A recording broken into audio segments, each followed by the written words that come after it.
കോഴിക്കോട് വടകരയിൽ നടന്ന പരിപാടിയിൽ സംഘാടകരെ വിമർശിച്ചു മുഖ്യമന്ത്രി. പരിപാടിയിൽ ജനപങ്കാളിത്തം കുറഞ്ഞതാണ് വിമർശനത്തിന് കാരണം. വീട്ടിലെ പ്രസവത്തിൽ യുവതി മരിച്ച സംഭവത്തെയും മുഖ്യമന്ത്രി വിമർശിച്ചു.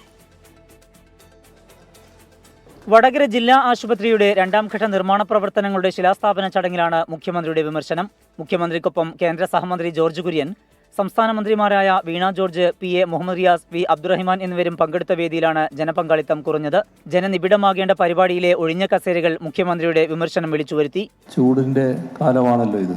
ഇതിന്റെ സംഘാടകര് വലിയ പന്തല് തയ്യാറാക്കിയെങ്കിലും വല്ലാതെ തെങ്ങിയിരിക്കേണ്ട എന്നൊരു തോന്നൽ അവർക്കുണ്ടായിരുന്നു തോന്നുന്നുണ്ട്. അതുകൊണ്ട് ഇടപെട്ടിരിക്കാൻ നിങ്ങൾക്ക് നല്ല സൗകര്യം കിട്ടിയിട്ടുണ്ട്. അത് ഏതായാലും നന്നായി എന്നാണ് തോന്നുന്നത്. പരിപാടിയിൽ നിന്ന് വിട്ടുനിന്ന Vadakara MLA KK രമയ്ക്കും MP Shafi പറമ്പിലിനും വിമർശനം. മലപ്പുറത്ത് വീട്ടിൽ പ്രസവിച്ചതിനെ തുടർന്ന് യുവതി മരിച്ച സംഭവത്തിലും മുഖ്യമന്ത്രിയുടെ വിമർശനം.